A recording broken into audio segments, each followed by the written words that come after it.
নমস্কার বন্ধুরা, Indian stock market বাংলায় আপনাদের স্বাগত। আজকে 27 তারিখ শুক্রবার, মার্কেট জাস্ট বন্ধ হলো। এই সপ্তাহের সেকেন্ড ভিডিও। তো আগের সপ্তাহতেও বলেছিলাম যে এখন থেকে সপ্তাহে দুটো করেই ভিডিও আসবে, কারণ অন্য একটু ব্যাপার নিয়ে একটু ব্যস্ত আছি। তো যাই হোক, আগের লাস্ট ভিডিও যা যা বলেছিলাম মোটামুটি সেই দিকেই গেছে। যে নিফটির লেভেলগুলো আপনাদের দিয়েছিলাম সেগুলো মোটামুটি অ্যাচিভ করে ওই জায়গাতেই দাঁড়িয়ে আছে। তো আজকেও নিফটি নতুন উচ্চতা করলো। নেক্সট কিছু স্টক বা আজকের থাম্বনেল যেটা দিয়েছি সেটা কিন্তু খুব তাৎপর্যপূর্ণ থাম্বনেল, সেটা নিজেরা চিন্তা করবেন বা আমি একটু হিন্টসও দেব। তো তার আগে আমি পার্ট বাই পার্ট আসছি, খুব তাড়াতাড়ি ভিডিওটা করব, শর্ট ভিডিও।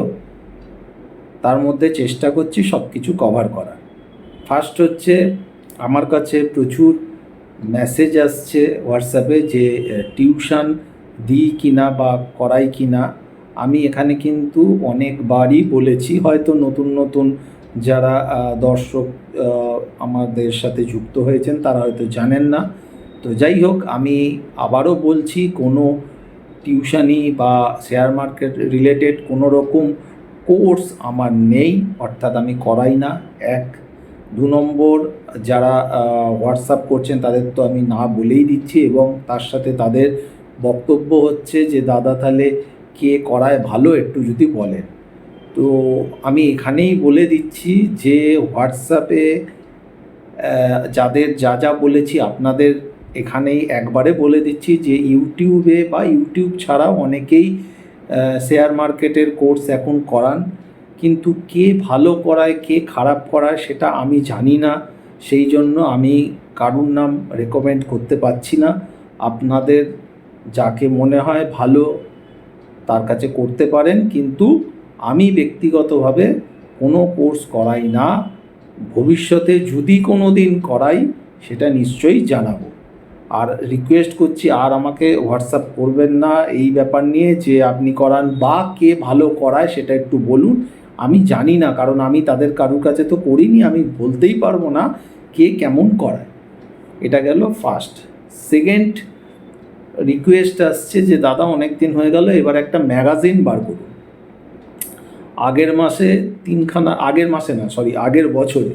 আগের বছরে 3টে ম্যাগাজিন বেরিয়েছিল, এবং এই বছরে একটা ম্যাগাজিন বার করা হয়েছিল, অর্থাৎ 4টে ম্যাগাজিন বার করা হয়েছিল। সাফল্য আমি আর বলছি না, আপনারা নিজেরাই জানেন। এবং লাস্ট যে ম্যাগাজিনটা বার করা হয়েছিল তখন বলেছিলাম এরপর কবে ম্যাগাজিন বেরোবে তার কোনো কিন্তু এখনও পর্যন্ত ঠিক নেই। তো বর্তমানে আমি এখানে সবাইকে ইউটিউবের সামনে আমি বলছি যে ম্যাগাজিনের এখন বেরোনোর মতো হয়তো স্টক কয়েকটা আছে, কিন্তু আমি ম্যাগাজিন এখন কোনোভাবেই বার করব না। সেটা আমার ব্যক্তিগত কিছু কারণও আছে। আমি ইমিডিয়েট কোনো ম্যাগাজিন বার করব না। যখন ম্যাগাজিন বার করব, যদি করি, করবই আমি বলছি না, ভবিষ্যতে যদি করি আমি নিশ্চয়ই জানাবো, কিন্তু ইমিডিয়েট কোনো ম্যাগাজিন বার করার মতো আমার চিন্তাভাবনা নেই। অর্থাৎ এই নিয়েও হোয়াটসঅ্যাপে রিকোয়েস্ট করবেন না। আর কিছু কিছু স্টক পেলে আমি যে আমাদের টেলিগ্রাম গ্রুপ চলে, আমি টেলিগ্রাম গ্রুপে আপডেট করতে থাকি। কারণ এখন যে মেন মার্কেটটার ম্যাক্সিমাম খেলাটা হচ্ছিল সেগুলো ক্যাশ স্টকেরই হচ্ছিল। অলরেডি আমাদের যে 2 মাসের টেলিগ্রাম গ্রুপ চলে তার মধ্যে 1 মাস এখনও শেষ হয়নি, একদিন এখনও বাকি আছে। সেই হিসাবে প্রায় ক্যাশেতে যে ক্যাশ সুইং ট্রেড করা হয় তাতে প্রায় 103-4% প্রফিট এসে গেছে। সেটা যারা গ্রুপে আছেন তারা তো খুব ভালোই জানেন, ডেটা শিট থাকেই। তো যাই হোক, এইগুলো হচ্ছে, আমি এর আগেও বলেছিলাম আপনাদের যে পোর্টফোলিও খালি করে দিতে। অনেকে বলেছেন পোর্টফোলিও খালি করে দিয়েছি। খালি যদি না করতেন, ম্যাক্সিমাম পাবলিকের কাছে যে স্টক পোর্টফোলিও আছে, নিফটি হয়তো নতুন নতুন উচ্চতা করছে, কিন্তু তাদের পোর্টফোলিও কিন্তু ম্যাক্সিমাম লালই আছে। কিন্তু এই জন্যই আমি পোর্টফোলিও ফাঁকা করে দিতে বলেছিলাম, এবং বলেছিলাম যে সুইং ট্রেডিং করব। আমাদের সুইং ট্রেডিং প্রত্যেকবারই ভালো চলছে, অসুবিধে হচ্ছে না, তাহলে আমার তো গেন টাকা আসা নিয়ে কথা। ওই জন্য পোর্টফোলিও আমি ফাঁকা করেছি, আমার নিজেরও পোর্টফোলিও ফাঁকা। হ্যাঁ, কয়েকটা স্টক গ্রুপেও বলা আছে, আমার নিজেরও আছে, সেটা আলাদা কথা। সেটা মার্কেট পড়ুক উঠুক যাই হোক, নেক্সট র্যালিতে খেলবে, আপনাদেরও বলা আছে। পুরনো ভিডিওগুলো চেক করবেন, দেখবেন আমি আপনাদেরও বলে রেখেছি। এটা গেল হচ্ছে আরেকটা পার্ট। থার্ড পার্ট হচ্ছে আবারও প্রশ্ন আসছিল ওলা নিয়ে। ওলা ইলেকট্রিক, দেখুন আমি এই ওলা সম্পর্কে বারংবারই বলে এসছি যে 140 থেকে 150 টাকার মধ্যে পাবলিককে ফাঁসিয়ে দিয়েছে। পাম্প করে করে নিয়ে গিয়ে পাবলিককে ওখানে ডাম্প করে দিয়েছে, এবং তার সাথে অনেকেই জড়িত আছে। টিভি চ্যানেল থেকে শুরু করে অনেক জায়গা থেকে এর বড় বড় টার্গেট দেওয়া হয়েছিল, অনেক কিছু হয়েছিল। সম্ভবত 76-এ আপনার আইপিও লিস্টিং হওয়ার পর 5-7 দিনের মধ্যে স্টকটা ডবল হয়ে যায়, 156-56 হয়ে গেছিলো, 140-42 থেকে আমি কন্টিনিউ বলে গেছি যে এক্সিট করতে। এটাকে আমি 100 টাকার নিচে দেখছি, এবং আস্তে আস্তে আজকেই 101 টাকা লো করে সম্ভবত 102 টাকা করেছে। আবারও আমি বলছি, এটার খেলাটা কি হচ্ছে যে এইবারে এই স্টকটাকে 100 টাকার নিচে 80 থেকে 95 টাকা এরম একটা রেঞ্জ করবে। এই রেঞ্জের মধ্যে এবার ও টাইম কারেকশান করাতে থাকবে, করে ফার্স্টে করে দেবে, করে আপনাকে হয় বেরিয়ে যেতে হবে, না হলে দেখবেন অন্য সব স্টক দৌড়াচ্ছে।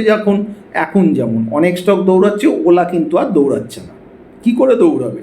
5-7 দিনে যদি কোনো স্টককে ডবল করে দেয়, তাহলে আর তার থেকে কি আশা করা যায়? একটা স্টক ডবল হতে টাইম লাগে, সেখানে 5-7 দিনে যদি ডবল করে দেয়, এবং ডবল বলতে পুরো ক্রিমটা খেয়েছে কিন্তু বড়রা। এবং টিভি চ্যানেলগুলো কিন্তু বড় বড় কথা বলেছিল, এখন কোনো চ্যানেলই ওলা সম্পর্কে আর কিছু বলে না। একদম নিচের দিকে এবার এসে একটা জায়গায় দাঁড়িয়ে যাবে। যদি 74-75-এর নিচে চলতে থাকে তাহলে কিন্তু আরও গড়বড় আছে, সেটা হবে কি না জানি না, কিন্তু আমার ভিউ আগেও যা ছিল এখনও তাই আছে। ওলা আমি কিনতে একদমই রাজি নই, কারণ ওলা ফেসে গেছে এখন।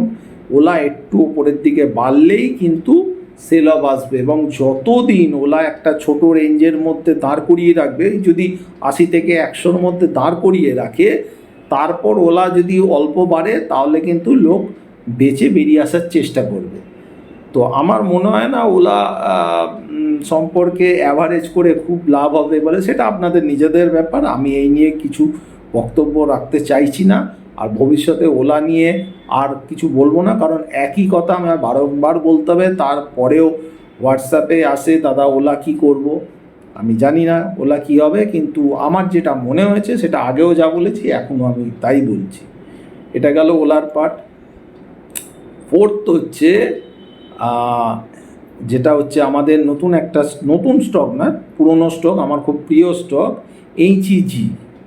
এইচইজিটা স্প্লিট হচ্ছে। 10 টাকা ফেস ভ্যালু ছিল, সেটা 5 টাকা হচ্ছে। সম্ভবত 18 তারিখে এক্স ডেট আছে, অর্থাৎ কারুর যদি একটা শেয়ার থাকে তার 5টা শেয়ার হয়ে যাবে। এবং অবশ্যই যে দিন ওটা স্প্লিট হবে, মানে 10 টাকা থেকে 2 টাকা ফেস ভ্যালু হবে, অর্থাৎ একটা শেয়ার থাকলে 5 টাকা হবে, সেদিন দামটাও 5 ভাগ হয়ে যাবে। এরকম নয় যে দামটা একই থাকবে, আপনার একটার জায়গায় 5টা শেয়ার হবে, ব্যাপারটা তা নয়। লিকুইডিটি বাড়ানোর জন্য এগুলো করা হয়। তবে আমার মনে হয় এই স্টকটা হয়তো স্প্লিট হওয়ার পরেও হয়তো টাইম লাগতে পারে, কিন্তু এটা একটু ভালো রিটার্ন আশা করা যায়, কারণ এর সাথে গ্রাফাইটও সম্ভবত ফেস ভ্যালু 2 টাকা, সম্ভবত 2 টাকা কি 5 টাকা হবে, 10 টাকা ফেস ভ্যালু নয়। তো এইচইজি কিন্তু খুব ভালো কোম্পানি, বহু নিচ থেকে আমি নিজে বাই করেছিলাম, ভালো রিটার্ন দিয়েছিল, তারপর অনেক পড়ে গেছিলো, আবার বেড়েছে ভালো, এবং এদের ব্যবসাটা মোটামুটি ঠিকঠাকই আছে।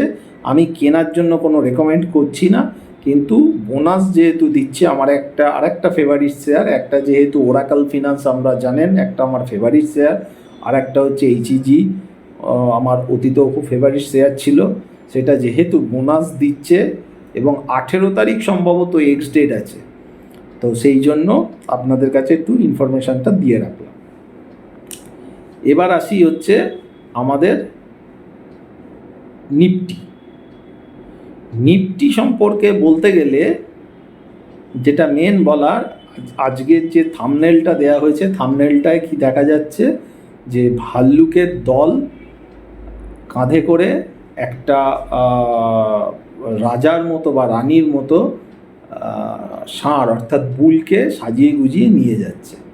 ঠিক আছে, ব্যাপারটা তাই, যেখান থেকে যাই হচ্ছে না কেন বাই আসছে নিফটিতে, ইন্ডেক্সে, স্টকে খুব স্টক স্পেসিফিক বাই হচ্ছে, কিন্তু মেনলি ইন্ডেক্সে নিফটি, ব্যাঙ্ক নিফটির ক্ষেত্রে বিশেষ করে নিফটি কোনোভাবেই কারেকশানের ব্যাপার দেখাচ্ছে না। আজকেও নতুন উচ্চতায় গেছে, নতুন হাই করেছে 26,277.35, অর্থাৎ এখান থেকে বিভিন্ন এখন টার্গেট আসছে, আগেও আসে, সবসময়ই আসে, যে প্রায় একটা যদি দেখা যায় যে আমাদের ইলেকশন হয়েছিল, সেই ইলেকশন থেকে প্রায় মোটামুটি 4-5% কারেকশানও আসেনি, নিফটিটা কিন্তু 5,000 পয়েন্ট বেড়ে গেছে।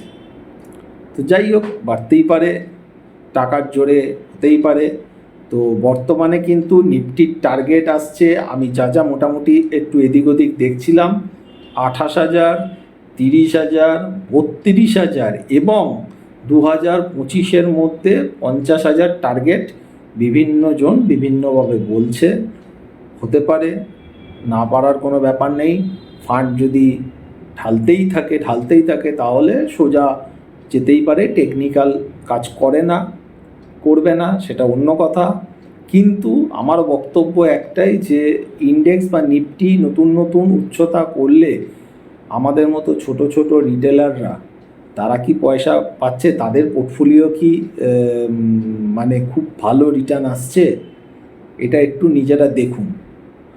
একটা স্টক বাড়লো আর আপনার পোর্টফোলিও 10টা স্টকের মধ্যে একটা বাড়লো আর 8টা বাড়লো না, আর একটা ফ্ল্যাট হলো, তার মানে কিন্তু সেইটা নয়। ওভারঅল পোর্টফোলিও কি আপনার বাড়ছে? যদি বাড়ে তাহলে আপনি বুঝবেন যে আপনার পোর্টফোলিও ভালো স্টক দিয়ে ভরা আছে, খুবই ভালো।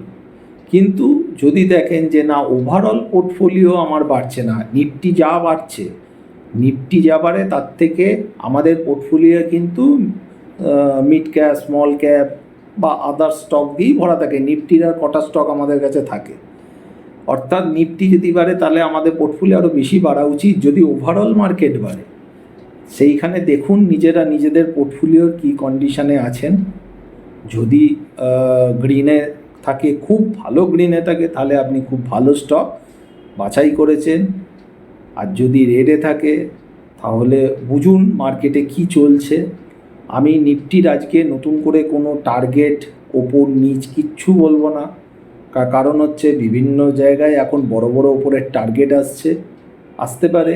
আমি এই নিয়ে কোনো মত প্রকাশ করতে রাজি নই।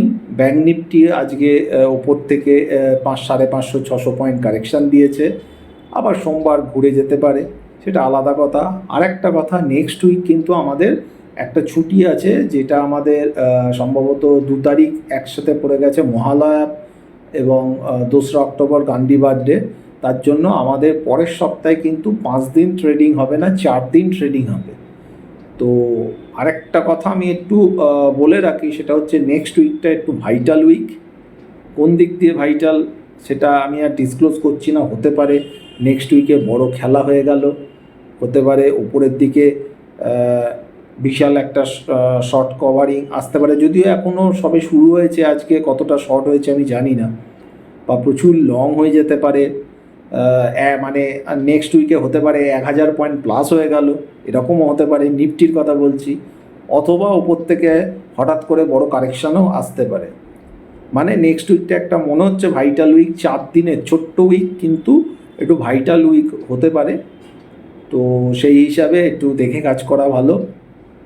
অপশান যারা বাই করে কাজ করছেন, সে কল কিনুন বা পুট কিনুন, মোটামুটি মনে হয় এবার পয়সার একটু মুখ দেখা উচিত। কল পুট বোথ সাইডের কথাই বলছি, এরম বলছি না যে কলেই পয়সা পাবেন পুটে পাবেন না, সেটা বলছি না। যে কোনো দিকে পয়সা পেতে পারেন, মানে বাই করে খেলাটা এখন মনে হচ্ছে ভালো হবে, তবে কন্ট্রোলে থাকবেন। অপশান সেল না করাই ভালো হবে, কারণ যদি অপশান সেল করেন আপনার যদি উল্টে দিকে যায় তাহলে কিন্তু অনেক টাকা খেয়ে নিতে পারে। আর একটা স্টকের কথা বলে আজকে আমি শেষ করব ভিডিওটা, সেটা হচ্ছে ইনফোসিস। ইনফোসিস আমার একটু র্যাডারে এসছে, গ্রুপ মেম্বার যারা আছে তারা জানে, আমরা পজিশান তৈরি করেছি, আপনারা ইনফোসিস দেখতে পারেন। এডুকেশান পারপাস বললাম, পাই কি সেল কি হবে সেটা আপনারা নিজেরা চার্ট দেখুন, চার্ট দেখে ঘাটাঘাটি করে একটু র্যাডারে রাখতে পারেন। ডাইরেক্ট কোনো রেকমেন্ডেশান দিচ্ছি না। আমার মনে হলো আজকে ইনফোসিস যে মুভমেন্টটা একটা দিয়েছে, একটা ক্লাসিক মুভমেন্ট দিয়েছে। দেখা যাক নেক্সট উইকে বা এই পুরো অক্টোবরেতেই ইনফোসিস কীরকম কী কাজ ফাজ করে। আজকে তো সবে শুরু হলো অক্টোবর, এবং এই অক্টোবরে আমাদের দুর্গাপুজো আছে। এবারে দুর্গাপুজোয় যদিও দশমী, আমাদের যে দশেরায় ছুটি থাকে সেটা মার গেল, শনিবার পড়েছে, আর অষ্টমী নবমী একদিনই পড়েছে। তো যাই হোক, অক্টোবরের পুজোর আগে তো ভিডিও নিশ্চয়ই আসবে, কোনো চিন্তা নেই। তবুও অগ্রিম সবাইকে বাঙালির সবথেকে বড় উৎসব, তাতে প্রত্যেককে অভিনন্দন। তবে এবারে আমি খুব বেশি কিছু বলতে পারছি না, কারণ আমাদের কলকাতার তথা পশ্চিমবঙ্গ ভারতবর্ষের যে একটা খুব বাজে ঘটনা ঘটে চলেছে বা ঘটে গেছে, সেটা নিয়ে এখন উত্তাল।